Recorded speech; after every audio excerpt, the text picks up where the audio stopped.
कार्यक्रम के पुण्यार्जक हैं बसंत, अनिला राकेश, अलका वरुण, सृष्टि सिद्धार्थ, ऋतिका श्रेयांश, पूजा सलोनी, सिद्धार्थ जी, सावी, अंश विधान, अन्य मोहांश एवं समस्त झांझरी परिवार, इंद्र विहार, कोटा, राजस्थान। और इसकी ऐसी नाक इसकी बह रही है, बाल ऐसे बिखरे हुए हैं, कपड़े ऐसे गंदे हैं, हाँ, कैसा बदसूरत, सिर के सारे बाल उड़ गए हैं। बताओ ऐसे बदसूरत आदमी की पेंटिंग तुमने यहाँ पर क्यों लगा दी? मैनेजर बोलता है भाई साहब ये पेंटिंग नहीं है, ये आईना है। आईना क्या है? ये आईना, पेंटिंग नहीं, ये आईना है। अगर हर इंसान आईने की तरह होता है, हर एक वस्तु हर एक चीज कैसी होती है? आईने की तरह होती है, आईने की तरह। अगर आपको किसी इंसान के अंदर लोभ दिखाई दे रहा है, मतलब क्या? वो आपके भीतर है, तभी आपको उसके भीतर लोभ दिखाई दे रहा है। अगर आपके भीतर लोभ ना होता, आपके भीतर अहंकार ना होता, तो आपको उस आदमी के भीतर लोभ अहंकार नहीं दिखाई देता। कोई इंसान आपको गुस्सेबाज नजर आ रहा है, कोई इंसान वो कपटी स्वार्थी अगर नजर आ रहा है, तो वजह क्या है? वजह सिर्फ एक के वो स्वार्थ, वो कपट। मालूम नहीं उसके भीतर है कि नहीं है, लेकिन वो स्वार्थ और कपट आपके भीतर तो है ही सही। इसलिए आपको उसके भीतर, फिर से कहूंगा मैं, हर इंसान कैसा है? हर इंसान एक आईने की तरह होता, आईने की तरह। एक कहानी आती नहीं आती है, महाभारत में कहानी आती है, 100 कौरव, पांडव कितने? 5। तो कौरव के बड़े भाई का नाम क्या? दुर्योधन। दुर्योधन गांव के बाहर खड़ा हुआ था, जंगल में गए थे घूमने, राजकुमार थे, जंगल में गए, 100 के 100 कौरव घूमने गए और 5 के 5 पांडव घूमने गए, 105 भाई घूमने गए। तो दुर्योधन गांव के बाहर खड़ा हुआ था, कोई राहगीर आया, कोई अजनबी आया। अजनबी ने पूछा इस गांव के लोग कैसे हैं? तो ये क्या दुर्योधन क्या पूछता है? दुर्योधन क्या बोलता है? भाई साहब कहाँ से? अब उस गांव से आ रहा हूँ। क्या इस गांव के लोग कैसे? मैं यहाँ पे रहना चाहता हूँ, मैं अपनी पूरी गृहस्थी को, मैं अपने पूरे सामान को इस बैलगाड़ी में भर करके ला जाऊँ, मैं इस गांव में रहने का, आप मुझे बताइए इस गांव के लोग कैसे हैं? तो दुर्योधन का जवाब देता है, बहुत दुष्ट यहाँ के आदमी हैं, बहुत खराब यहाँ के आदमी हैं। वो आगे निकल जाता है। थोड़ी दूर पर 5 पांडव खड़े होते हैं, थोड़ी दूर पर आधा किलोमीटर के आसपास 5 पांडव खड़े हुए होते हैं। तो राहगीर सोचता है एक बार इनकी भी सलाह ले ली जाए।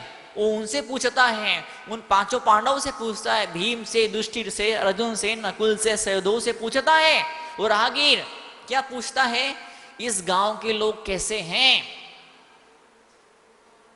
युधिष्ठिर क्या पूछते हैं उससे? ये तुम बताओ, तुम क्यों पूछ रहे हो? बोले बैलगाड़ी पे पूरा गृहस्थी, पूरा सामान लेके आया हूं, मैं इस गांव में रहना चाहता हूं, उस गांव को मैं छोड़ चुका हूं, उस गांव को मैं छोड़ चुका हूं। ये क्या बोलते हैं? ये बताओ, जिसको तुम छोड़ के आए हो ना, उस गांव के लोग कैसे थे? बहुत दुष्ट थे, बहुत खराब थे, बहुत निकम्मे लोग थे, स्वार्थी लोग थे, कपटी लोग थे। तो ये युधिष्ठिर क्या बोलता है? युधिष्ठिर चुपचाप निकल जाओ, जितने दुष्ट वहां के लोग थे उससे ज्यादा दुष्ट इस गांव के लोग हैं, चुपचाप निकल जाओ। थोड़ी देर बाद फिर से एक नया राहगीर आया। उधर कौन खड़ा था? कौरव की सेना वहां खड़ी थी, कौरव के लोग वहां खड़े थे, दुर्योधन वहां खड़ा था, दुशासन वहां खड़ा था, 100 के 100 कौरव वहां खड़े थे। कौरव से पूछता वो राहगीर यहाँ के गांव के लोग कैसे हैं? वो बिना कुछ पूछे, बिना कुछ बोले, बहुत खराब है, दुष्ट है, तुम तो आगे वाले गांव में जाओ। आगे वाले गांव था ही नहीं, बहुत लंबा, बड़ा भारी, लंबा चौड़ा गांव था। गांव के एक सिरे पर वो लोग खड़े थे, गांव के दूसरे सिरे पर पांडव लोग खड़े थे। पांडव से पूछा गांव, तो पांडवों ने क्या किया बताओ? ये सज्जन इंसान की पहचान होती है, कोई भी सवाल पूछता है, कोई कुछ बात करता है, तो सामने वाले का मुंह खुले, सामने वाला कोई दिल की बात आपको बताए, या सामने वाला कोई सवाल आपसे पूछे, तो क्या होता है? तो होता ये है कि जो बुद्धिमान इंसान पहले पूछता है ये सवाल क्यों पूछा जा रहा है, ये सवाल दिमाग में क्यों पैदा हुआ है, यही सवाल क्यों पैदा हुआ, दूसरा सवाल क्यों नहीं पैदा हुआ, और सवाल को इसी ढंग से क्यों पूछा गया, सवाल इन्हीं शब्दों में क्यों किया गया, दूसरे ढंग से, दूसरे तरीके से, दूसरे शब्दों में सवाल क्यों नहीं पूछा गया। बुद्धिमान इस बात पर चिंतन करता है, विचार करता है, फिर जवाब देने के लिए अपना मुंह खोलता है। ये केवल ज्ञान चूड़ामणि एक प्राचीन ग्रंथ है। क्या नाम है? केवल ज्ञान चूड़ामणि। वो ग्रंथ ज्योतिष का ग्रंथ है, ज्ञानपीठ से छपा हुआ है। आज भी कहीं कहीं मंदिरों में देखने को मिल जाता है। कई लोग उसको इंटरनेट से बुला लेते हैं। उस ग्रंथ का विषय क्या है? ज्योतिष का विषय, ज्योतिष का विषय है कि सवाल पूछा, किसी ने कुछ भी सवाल पूछा तो उसके सवाल पर से ही जवाब दिया जाता है। अगर सवाल के अंदर अमुक अमुक शब्द है, उसने पूछा है मेरी जीत होगी कि मेरी हार होगी, उसने कुछ भी सवाल पूछ लिया कि इसका जवाब हाँ में होगा कि ना में होगा, तो एक ढंग से सवाल पूछा तो उसका जवाब हुआ हाँ, और उसी बात को, उसी चीज को दूसरे शब्दों में पूछा, दूसरे शब्दों का उपयोग किया तो जवाब होता ना, तेरा काम नहीं होगा, तेरा काम असफल होगा, तुझे सफलता तुझे नहीं मिल पाएगी। बताइए कैसे? इंसान का जैसी सोच होती है, जैसा चिंतन होता है, क्या जैसा उसका विश्वास होता है, उसी तरह से रिजल्ट मिलते लाइफ में उसको, वही शब्द उसके मुंह से निकलते हैं। जैसी सोच होती ना, वैसी लोग और वैसी चीजें उसको दिखाई देती है, घटना उसको वैसी नजर आती है, लोग उसको उस ढंग से नजर आते दिखते हैं, उस ढंग से आकर होता occurring. What is the meaning of religion? Religion means spirituality means it will change your occurring. If your occurring will change, then the person will change, then event will change. तो हम जो नजरिया जो होता है, नजरिया है ना, जो नजरिया होता है उसका ऑपरेशन होता है। नजर का ऑपरेशन तो डॉक्टर कर देता है। आपकी आंख में कम दिखता है, बीमारी हो गई, मोतिया बिंद हो गया, कांच बिंद हो गया, दूर का नहीं दिखता है, पास का नहीं दिखता, लेंस खराब हो गया, रेटिना खराब हो गया, डॉक्टर नजर का तो ऑपरेशन कर देता है, लेकिन मुनिराज नजरिए का ऑपरेशन किया करते हैं। मां जनवाणी नजरिए का ऑपरेशन किया करती है। नजरिया ऐसा बन जाता है, लोग इस ढंग से आपको नजर आना शुरू करते हैं। क्या होता है कि जीवन में सुख और शांति बिखरना शुरू हो जाती है। हर एक इंसान के अंदर हजार हजार बुराइयां होती हैं, हर एक इंसान के अंदर हजार हजार दुर्गुण और अवगुण हुआ करते हैं, लेकिन आपको कौन सा अवगुण दिखाई देगा? आपको हजार अवगुण नहीं दिखाई देंगे। आपको कौन सा अवगुण दिखाई देगा? बोलिए, अपनी पत्नी के भीतर या अपने पति के भीतर या अपनी सास के भीतर, अपने बेटे पोतों में कौन सा अवगुण नजर आएगा? जवाब दीजिए। उन्हें कौन सी बात आपको बुरी पक्का है? सिद्धांत मनोविज्ञान का आपको अपने परिवार के लोगों की, आपको अपने समाज के लोगों की कौन सी बात बुरी लगेगी? जो कमी आपके भीतर है वही कमी आपको उनके भीतर नजर आएगी। जो कमी अगर आप लोभी नहीं हैं तो कोई भी आदमी आपको लोभी नजर आ ही नहीं सकता है। अगर आप क्रोधी नहीं हैं तो कोई भी आदमी आपको क्रोधी नजर आ ही नहीं सकता है, संभव ही नहीं है। हर इंसान किसी आईने की तरह होता, आईने की तरह। किसी इंसान में कुछ अच्छाई नजर आ रही है, अच्छाई नजर क्यों आ रही है? वो अच्छाई उसके भीतर मालूम नहीं है कि नहीं है, पर आपने ऐसा चश्मा लगा के रखा है। क्या ऐसा बोलते हैं ना, सावन के अंधे को हरा ही हरा नजर आता है। आप हरा चश्मा लगाओगे दुनिया आपको हरी नजर आएगी, आप लाल चश्मा लगाओगे दुनिया आपको लाल लाल। दुनिया लाल नहीं है, दीवारें लाल नहीं है, क्या वो चंद्रमा लाल नहीं है, दूध लाल नहीं है, लेकिन सफेद दूध भी लाल नजर आएगा। लाल नजर क्यों आएगा?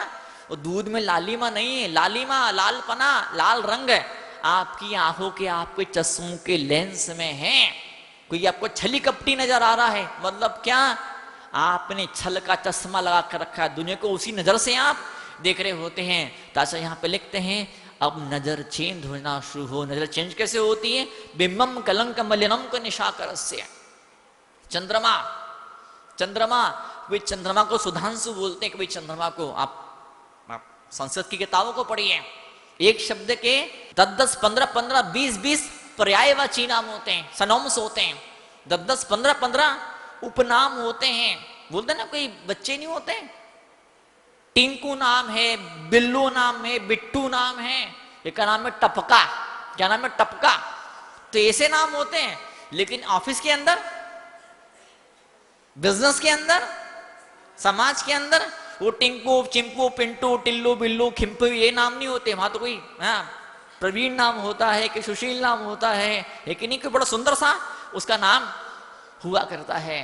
तो क्या एक इंसान के 10 नाम होते हैं। एक चढ़ाने वाला नाम होता है, सब बोलते हैं ना, इसमें मेरी चिड़ निकाल दी है। उसकी आंख, उसकी नाक, उसके कान, उसका स्वभाव, उसका चश्मा, उसका घर, उसको कुछ ना कुछ उठपटांग नाम से उस दोस्त लोग चढ़ाने के हिसाब से पुकारते हैं। तो चढ़ाने वाला नाम भी होता है। उस नाम को सुन के आप भड़क जाते हैं, आप चिढ़ जाते हैं, है कि नहीं? आप बिल्कुल गुस्सा 7वें आसमान पर पहुंच जाता है। एक नाम ऐसा भी होता है, माँ जिनवाणी सबको एक चीज बोलती है, कितना पापी हो, कितना दुष्ट हो, कितना खराब हो, कितना रद्दी हो, कितना ज्यादा घटिया हो, कितना ज्यादा खराब हो, माँ जिनवाणी हर एक इंसान को एक नाम से पुकारती। कौन सा नाम पुकारती है? भव्य जीवो। पहले मुनि महाराज जब प्रवचन क्या करते थे, आज मुनि महाराज जब प्रवचन करते हैं तो क्या बोलते हैं? हे धर्मात्मा श्रावकों, हे भव्य जीवो। महाराज को मालूम है कई दादियां इस समय ऐसी रात में रोटी खाती है 60 साल की उम्र में, है कि नहीं दादी? ऐसी कोई दादी तो ऐसी होगी इस पूरे अजमेर के अंदर जो 60 साल की उम्र में फिर रात में रोटी खाती है, रात में पानी पीती है। कई लोग ऐसे होंगे, कई लोग 70-70 साल के ऐसे हैं, उन्हें आज तक ब्रह्मचर्य का नियम नहीं लेके रखा है। कई लोग भले रात्रि भोजन का त्याग होगा, सोत्र का नियम होगा, लेकिन आज भी कोई ऐसी वैसी बात हो जाए तो आज भी क्या होती है? बाहें चढ़ा लेते हैं, अरे तू निकल मंदिर के बाहर में तुझे देखता हूं। कई बार तो मंदिर के अंदर ही एक दूसरे को देखना शुरू कर देते हैं, गुस्से से देखना शुरू करते हैं। उनके मुंह से क्या निकलना शुरू हो जाता है? शुद्ध छने पानी की गालियां मुंह से निकलना शुरू हो जाती है। एक सज्जन बहुत गुटखा खाते थे, बहुत गुटखा खाते थे। एक दिन मेरे पास में आए, मैंने कहा देखो जी, आप इतना धर्म करते हो, इतनी पूजा करते हो, इतनी श्रद्धा आपके मन में है, आप गुटखा छोड़ क्यों नहीं देते हो? महाराज मैं शुद्ध गुटखा खाता हूँ, शुद्ध गुटखा। ये गुटखा कब से शुद्ध हो गया? महाराज मैं शुद्ध गुटखा खाता हूँ, शुद्ध गुटखा। शुद्ध गुटखा कैसे, कौन सी कंपनी बनाती है? कंपनी तो अशुद्ध वाला गुटखा बनाती है, मैं गुटखे को शुद्ध कर देता हूँ। तूने कौन सी मशीन बनाई है? तेरी कौन सी मशीन जिस मशीन में गुटखा शुद्ध हो जाता है? बोले महाराज गुटखे को मैं घर में लेके आता हूँ, मेरी पत्नी इतनी धर्मात्मा रोज मंदिर से इतना गंधोतक लेकर के आती है, मैं गुटखे को खोलता हूँ, प्लेट में रखता हूँ, गंधोतक गुटखे के अंदर डाल देता हूँ, धूप में सुखा देता हूँ, और जब गुटखा गंधोतक में मिल के सूख जाता, फिर शुद्ध होता, फिर उस गुटखे को खाता हूँ मैं। महाराज मैं ऐसा गुटखा नहीं खाता जो मार्केट में बिकता, महाराज मैं शुद्ध करता हूँ। महिला नहीं होती है, बाजार के गेहूं चावल चौके में नहीं चलते हैं, बाजार की हल्दी, बाजार का नमक, चौके में धनिया चलता नहीं है। पहले महिलाएं आटे मसाले, पहले महिलाएं गेहूं को और चावल को और दालों को लाती है, मसालों को लाती, खड़े मसाले, उसको धोया जाता है। बरसात का मौसम हो क्या, उसको कपड़े से, गीले कपड़े से पोंछ दिया जाता है, फिर बाद में तो चौके में तो महिलाएं मसालों को शुद्ध बना देती है, और वो धर्मात्मा गुटखे को शुद्ध बनाता था। बताओ आप, ऐसे लोग भी अपने यहाँ हिंदुस्तान में, इस राजस्थान में, इसी अजमेर में, नाम तो नहीं बताऊंगा मैं क्योंकि मुझे भी यहाँ पे रहना है। हाँ, दिवाली तक मुझे यहीं पर रहना है, यहीं इसी चौथोडक नशे में मुझे दिवाली तक मुझे रहना है। क्या? तो जैसे जैसे कोई महिला उस मसाले को शुद्ध बना देती है, क्या वैसे भगवान की भक्ति पूरे जीवन को शुद्ध बना देती, परिमार्जित कर देती है। पुराने जमाने में महिलाओं को सुपड़ा लेती थी, सुपड़ा लेती, सुपड़ा फटकती थी। आप तो आजकल तो वो सुपड़ा होता ही नहीं है ना? पहले सुपड़ा होता था, छन्नी होती थी, गेहूं घर में आता था, दालें घर में आती थी, अनाज घर में आता था, तो पहले सुपड़े से फटकते थे, छन्नी से छानते थे, कई सारी प्रोसेस होती थी, तो वो सुपड़े में फटकते फटकते छन्नी में छान के सुपड़े में फटक के वो महिला गेहूं को, चावल को खाने लायक बना देती थी। उस सुपड़े का छन्नी का उपयोग करके वो गेहूं खाने लायक बनता था, और पूजा का, इन कलशों का, जिनवाणी का उपयोग करके जीवन जीने लायक बनता है, जिंदगी रहने लायक बनती है। क्या वो सुपड़ा उन गेहूं को खाने लायक बना देता है, और जिनवाणी इस जीवन को जीने लायक बना देती है। ये जिनवाणी नहीं होगी तो हमारी अशुद्धि, हमारी गंदगी नहीं निकलने वाली है। कई लोग यहाँ पे आ ही नहीं पाते हैं, कोई बात नहीं, चलता है, दुनिया संसार है, सब लोग यहाँ पे आकर बैठने की पात्रता, योग्यता, एलिजिबिलिटी सबके भीतर नहीं होती है, लेकिन जो आ जाते हैं यहाँ पर, जो बैठ जाते हैं यहाँ पर, उनसे माँ जिनवाणी उम्मीद करती है, उनसे मुनिराज उम्मीद, उनसे अपेक्षाएं करते हैं। क्या अपेक्षा करते हैं, क्या उम्मीद करते हैं? जो स्कूल में आया ही नहीं, जिसने स्कूल में एडमिशन लिया ही नहीं, जिसने स्कूल की चौखट पर देहरी पर कदम ही नहीं रखा, पैर ही नहीं रखा, उसे पढ़ना लिखना नहीं आए, वाह कोई बात नहीं। लेकिन जो रोज स्कूल आ रहा है, जो रोज टीचर को सुन रहा है ना, उसे पढ़ना लिखना नहीं आएगा, तो स्कूल की फजीती और बदनामी होती है, टीचर की नाक कटती है, टीचर का प्रमोशन नहीं होता है, टीचर की तनख्वाह नहीं बढ़ती है, स्कूल में ताले लग जाते हैं, स्कूल बंद हो जाती है। तो वैसे ही हाँ, आप सब धर्मात्मा लोग, आप इस आध्यात्मिक स्कूल में आ रहे हैं, आप इस धर्म की पाठशाला में आकर बैठ रहे हैं, यहाँ पर आप आए, पढ़ना लिखना ना आपको आया। क्या पढ़ना लिखना ना आया? आपको जिनवाणी को पढ़ना ना आया।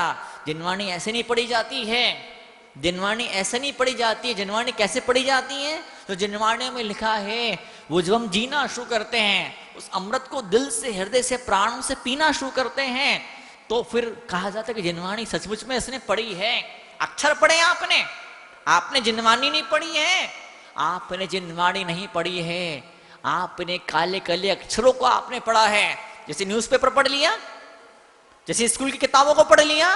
जिनवाणी उस ढंग से नहीं पढ़ी जाती है, लहजा अलग होता है, तरीका अलग होता है। वही चंद्रमा, कभी चंद्रमा को अमृत बरसाने वाला कहते हैं, कभी चंद्रमा को चांदनी बरसाने वाला कहते हैं, और क्या कभी उसी चंद्रमा को क्या बोलते हैं? निशाकरस से अंधेरा बरसाने वाला कहते हैं।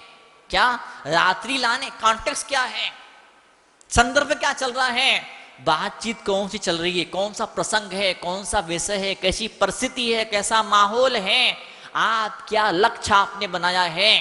तो चंद्रमा को, उसी चंद्रमा को क्या बोलते हैं? अमृत बरसता चंद्रमा से, चंद्रमा रोशनी बरसाता, चंद्रमा प्रकाश देता, चंद्रमा शीतलता बरसाने वाला कहते हैं। और जब मौका आता है तो वही आचार्य मान तुमको, वही हमारे आचार्य क्या बोल देते हैं? निशाकरस से। इस कार्यक्रम के पुण्यार्जक हैं बसंत, अनिला राकेश, अलका वरुण, सृष्टि सिद्धार्थ, रितिका श्रेयांश, पूजा सलोनी, सिद्धार्थ जी, सावी अंश विधान, अन्य मोहांश एवं समस्त झांझरी परिवार, इंद्र विहार, कोटा, राजस्थान।